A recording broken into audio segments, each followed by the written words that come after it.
crushing the hearts of your enemies, and yet how often are you really taking care of your hands? And I'm not just talking about your manicure, but actually the structure, the tool, the amazing piece of equipment that your hand actually is. That's what we're going to talk about today. We're going to talk about hands. Okay.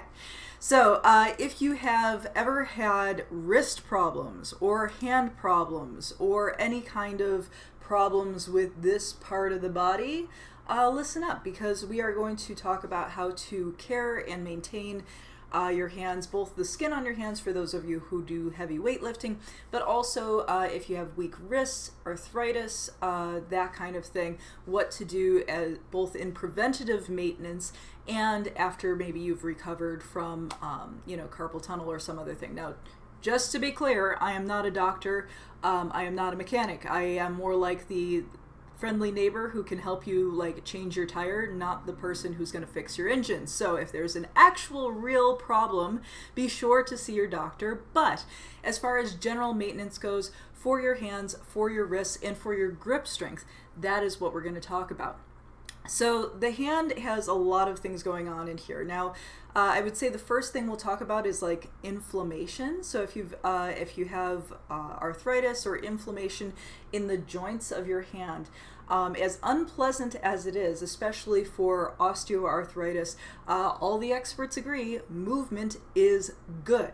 Okay, so just moving your hands, getting some circulation in there is excellent. So I highly recommend anytime you're about to do physical activity or even just open up a pickle jar, do a nice little warm up for your hands. Do some air grabs, some jazz hands, wiggle those fingers, do some wrist circles, that kind of thing. If you sit at a computer and you do a lot of typing, extended typing, be sure to do some hand warm-ups before. Yeah, you might not think about typing or even texting or video games, all these things where we have like lots of little repetitive actions.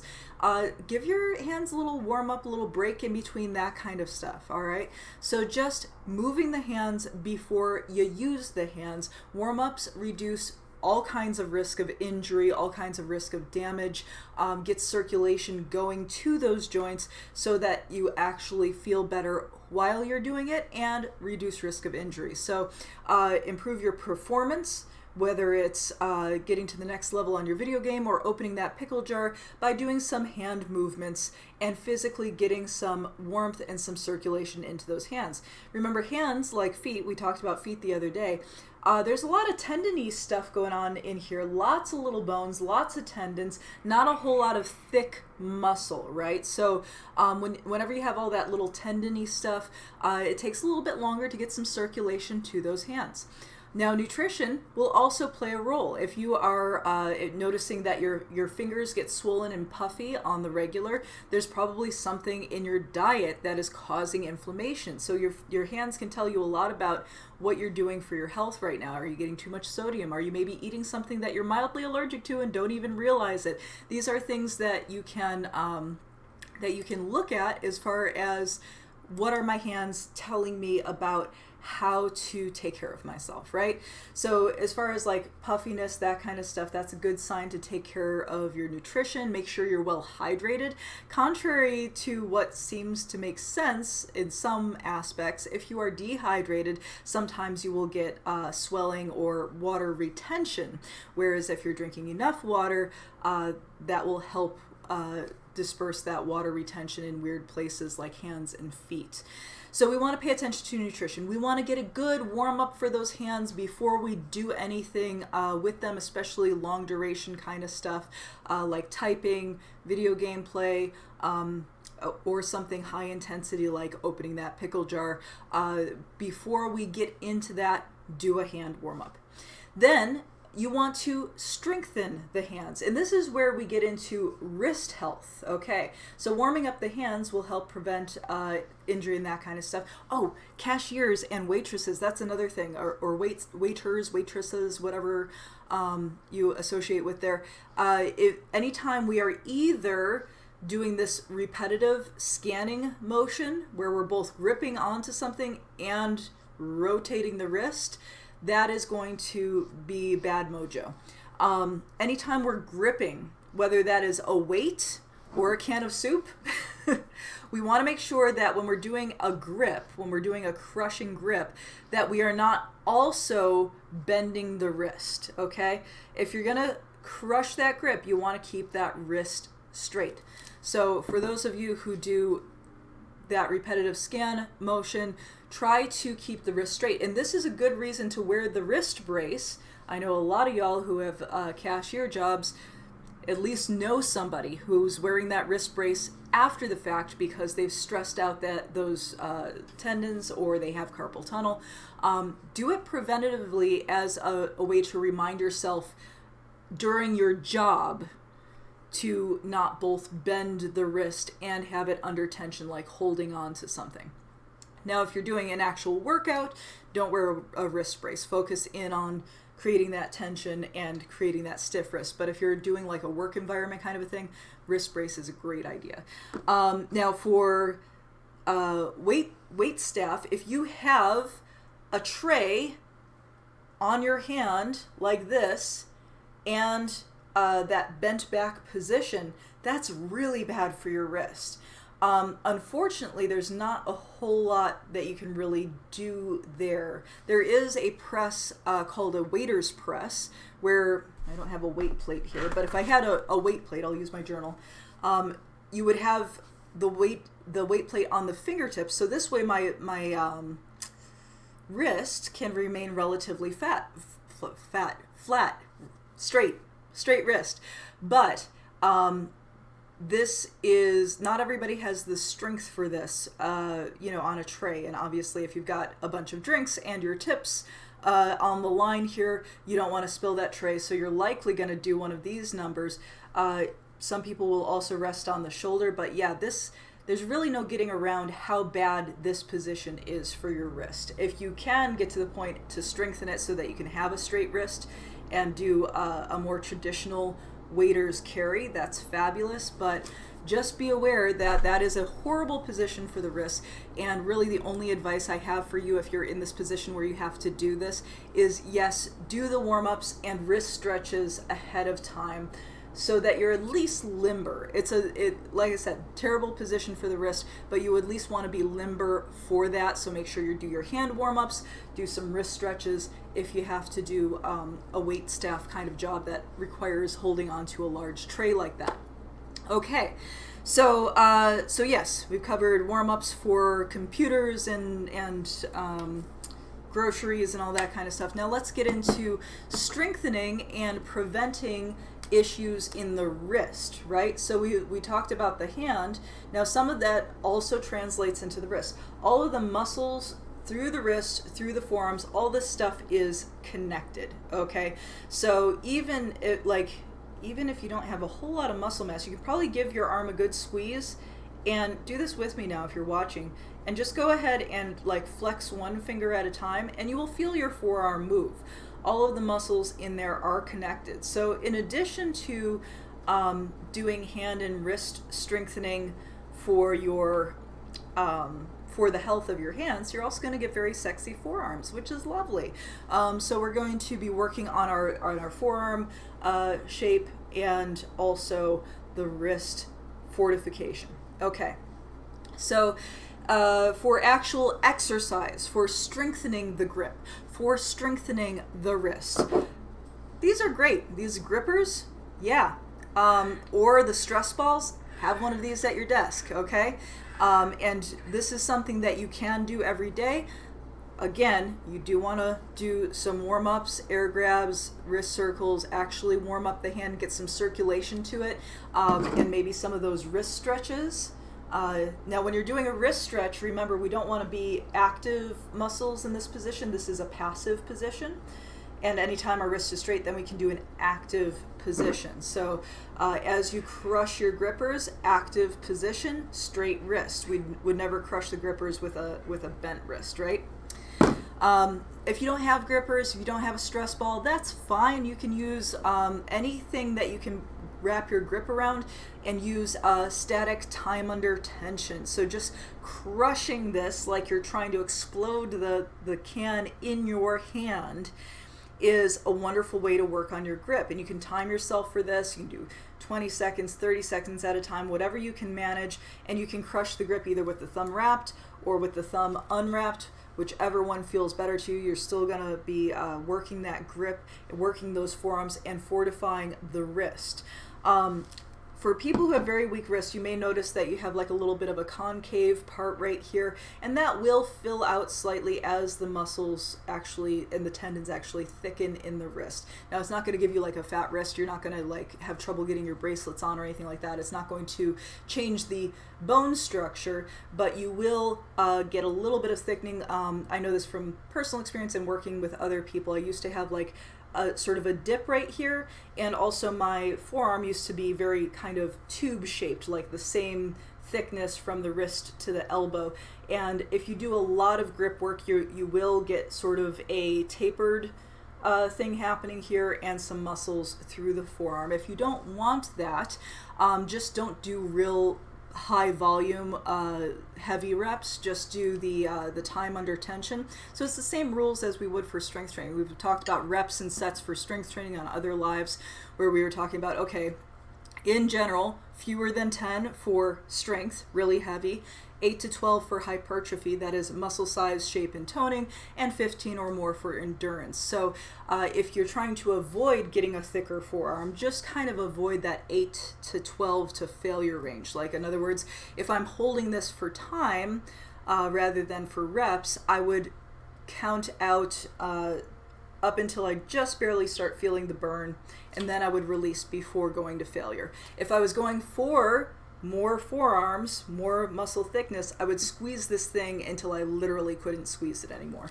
Same thing with your reps, is you would do these to failure if you were going for hypertrophy. If you're just going for full-on strength, just go slow, tension, tension, tension, slow, slow, slow, and just do a few at a time. Like 5 at a time is great. So those are a couple of things you can do to improve grip, to fortify the wrist, to keep those things healthy, and preventative maintenance. You can also do these things after you have fully recovered and gone through physical therapy for something having to do with your hands or wrists. You always want to get like clearance from your physical therapist or your doctor before you start engaging in that strength training routine. But those are wonderful things that you can do for your hands, these beautiful, amazing tools that help you out every single day. Show them some love, strengthen, warm up first, and strengthen. Those are 2 things that I would implore you to do to get the most use out of these fabulous hands of yours. The other thing that we'll talk about briefly here is the skin on your hands. So when it comes to wearing gloves during your workout, when it comes to caring for calluses, that kind of thing, I have some very specific opinions on these. So a lot of time, when I first started lifting weights, and I was like 28 when I first started getting into weightlifting. And I remember the knurling, the texture that was on the dumbbells felt like I was trying to hold on to a 1,000,000-pound cheese grater. Like, I felt like my hands were getting dug into, like it was just torture, right? So I did what a lot of people do, and I got a pair of gloves. So the thing with gloves, I used to be very anti-glove. Now I'm kind of neutral on it. The thing with gloves that you have to realize is that they will see you through to a certain point in your weightlifting journey. If you do have very sensitive hands, they will help you through the first bit of that as far as keeping you going. And also they look really cool. So like, you know, getting in the right gear can put you in the right mindset for weightlifting, right? So if you're like, yeah, put on my gloves, I'm ready to go, and you feel like, yeah, you feel like you're ready to go. But here's the problem with the gloves. Now, number one, because you are not fully in contact with your hand with the weight, they can be a little bit later in your weightlifting a safety issue. If you have any slippage, especially if you're holding on to a heavy weight, that will you can accidentally like kind of have this reaction. And if you do that during a heavy weight, you can strain or stress out the tendons in there. For kettlebell stuff like kettlebell swings, gloves are an absolute no-go. You don't want to do them for that. So gloves can be handy, like I said, for getting you past that little bit of discomfort when you're first starting out with weightlifting. They can also make you feel super cool and like ready to rock and roll.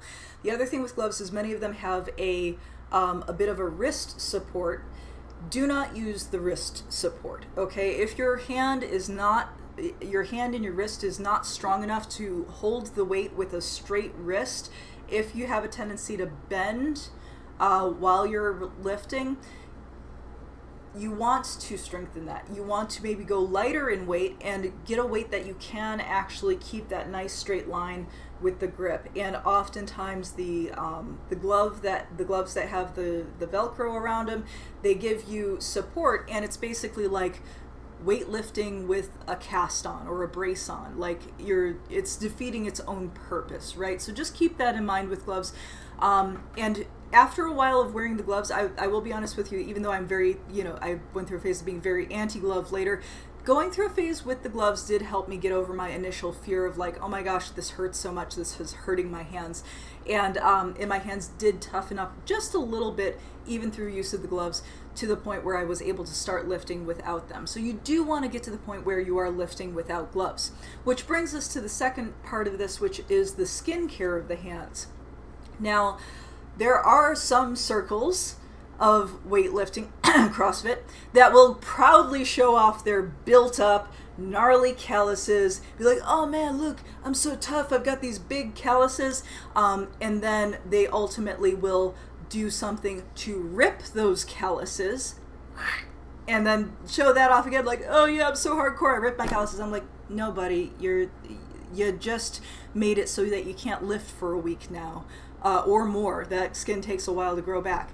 If you ever even got so much as a paper cut on your finger, you know that something that has this much mobility, like the hand, any kind of scrapes, cuts to the skin is really tough, especially since the hand comes into contact with so many surfaces. Keeping that sucker clean after you have ripped off your calluses, no, there's no reason for that. So you can have tough skin and tough hands and not have gnarly calluses. And in fact, you should not have calluses. If you run your finger across this part of your hand right now, or these parts of your fingers right now, if you're a weightlifter, and you feel bumps, soak those and gently file. Soak and gently file. Don't go crazy. Don't get in there with the razor blade. I know some people like file it off with the razor blade. You don't need to do that.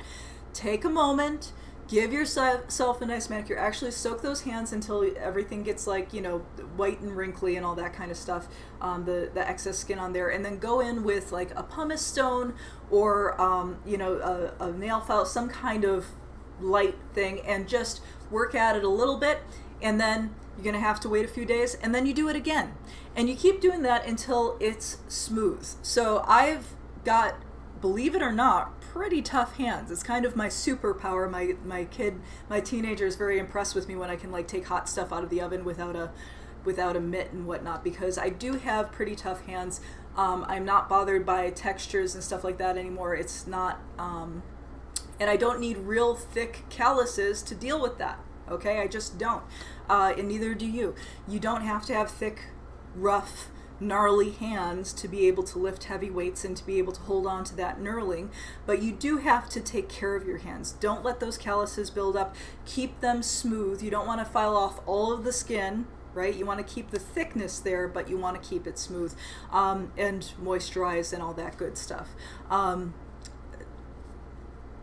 Maybe. I don't do a whole lot of moisturizing, honestly. I almost never moisturize, but I do drink a lot of water. Moisture from within, baby. Hell yeah. Okay, so those are my tips for hand and wrist and forearm care.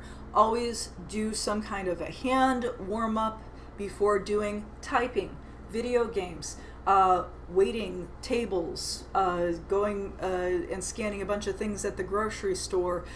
So whether you have a job that requires repetitive hand movements and or a hobby that requires repetitive hand movements, take care of those hands. Do a nice hand warm-up first. For strengthening, grippers are wonderful. Make sure that when you're lifting weights or crushing or having a strong grip around something, you keep that wrist straight.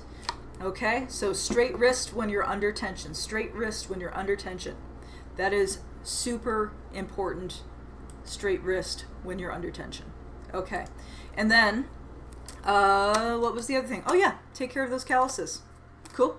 All right, I will see you on the next one. If you have any questions for me to answer on these daily live videos, please go ahead and pop them in the chat, or better yet, become a Patreon member or a member of the Nerd Gym via Patreon. We use Patreon so that we have a sliding scale / honor system. I know everybody's jobs are like crazy and finances suck right now. The economy is going to shit. So if you are in a position where you can't pay a whole lot, you can become a member for as little as $3 right now on Patreon. I have a few of those $3 spots left, but please do as much as you can personally afford, and or that will keep you accountable. When you become a member of the Nerd Gym, you get access to all of our live classes.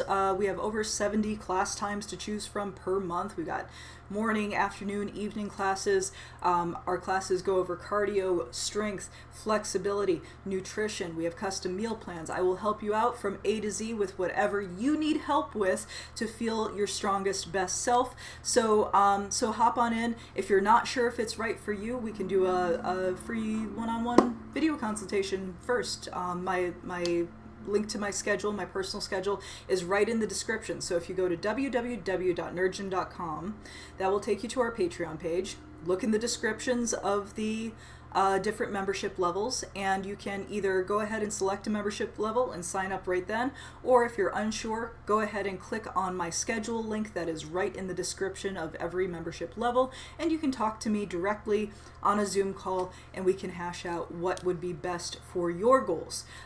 So I'm looking forward to your questions. Let me know. I'll be doing another live around afternoon sometime tomorrow. I've been trying to hit 2 p.m. every day, but I've been a little bit off, 5-10 minutes, couple hours here and there. I'll get more consistent as we go. All right, so keep those